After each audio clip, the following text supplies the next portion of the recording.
Assalamualaikum warahmatullahi wabarakatuh. Perkenalkan, nama saya Lilik Meliana dari kelas manajemen 3A5 dengan NIM 2019008181 Fakultas Ekonomi Universitas Sarjana Wiyata Tamansiswa Yogyakarta.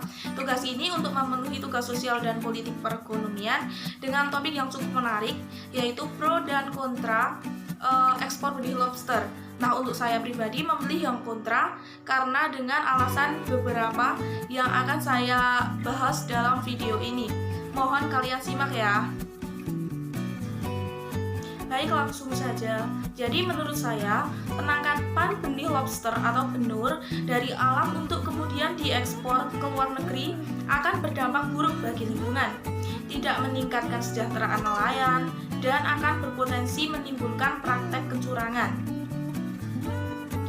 Dampak yang pertama itu adalah merusak lingkungan. Lobster itu memang memiliki daging yang gurih, bergizi tinggi, berprotein tinggi, serta bisa menjadi sumber komoditas ekspor yang sangat tinggi. Maka tak kaget jika lobster itu dicari dan sangat digemari serta berharga mahal.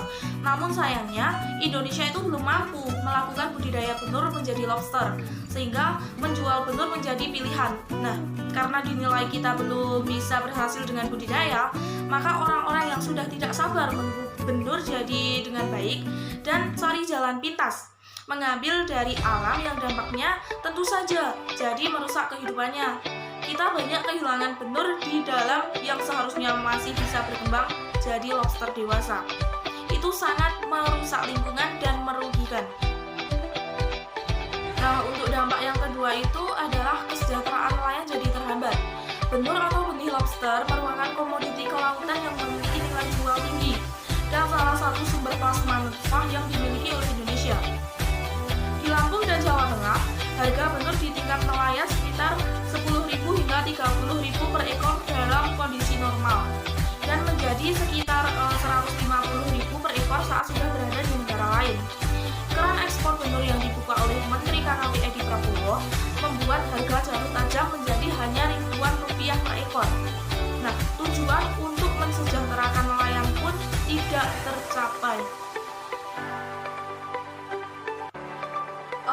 Yang terakhir, ekspor benur itu berpotensi rawan korupsi. Karena apa? Karena dalam kebijakan ekspor benur terletak di proses budidaya yang berpotensi tidak dilakukan.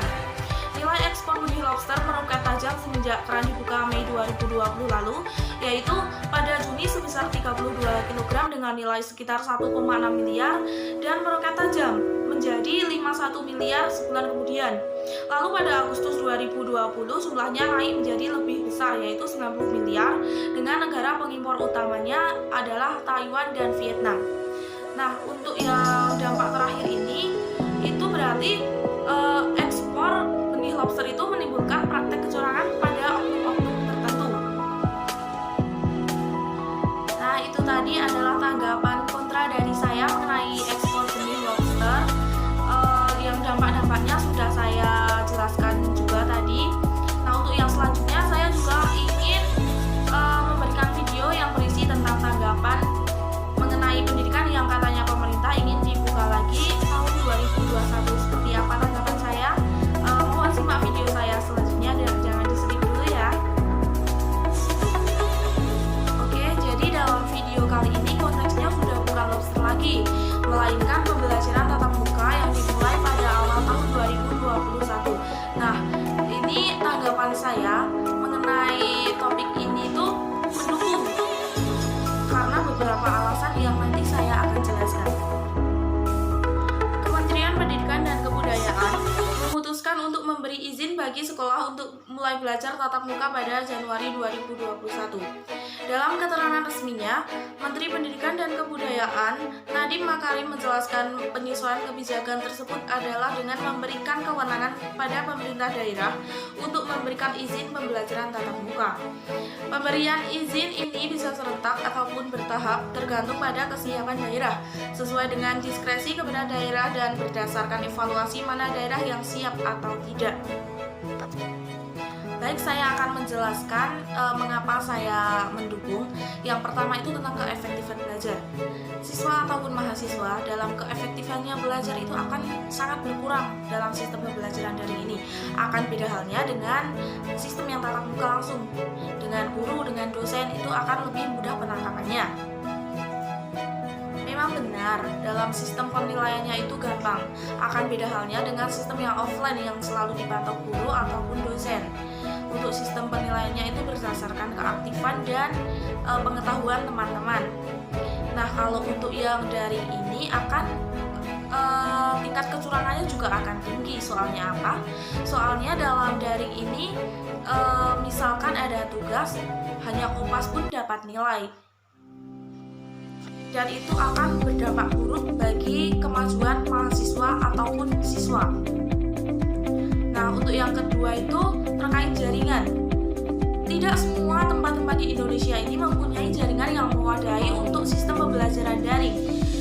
Maka dari hal itu akan menghambat kreativitas mahasiswa dalam mencapai target atau tujuan untuk kuliah dan sekolah. Nah, untuk mengenai subsidi kuota menurut saya itu juga belum maksimal. Soalnya apa? Soalnya juga ada yang bisa menggunakan subsidi tersebut, ada juga yang tidak bisa menggunakan subsidi kuota yang diberikan oleh pemerintah. Untuk yang ketiga ini mengenai administrasi biaya sekolah atau kuliah. Nah, itu selama pandemi itu kita tetap bayar. Yang sekolah tetap bayar sekolah, yang kuliah tetap bayar sekolah. Dan itu tuh akan menimbulkan pro dan kontra juga di situ. Soalnya apa? Soalnya kalau yang tidak tahu pasti berpikiran, nah ini pandemi mau buat apa uangnya? Kayak gitu. Akan berbeda jika masuk kuliah offline. Itu jelas di kelas ada guru mengajar, siswa berangkat, itu kan jelas. Uangnya buat ini, itu dan sebagainya yang keperluannya intinya buat pembelajaran. Nah, kalau pandemi kayak gini kan pasti orang-orang tua yang tidak tahu pasti akan berpikiran negatif juga bagi instansi dan baik sekolah maupun universitas. Nah, itu beberapa alasan dari saya. Mungkin 3 itu udah menyangkut gambaran besarnya.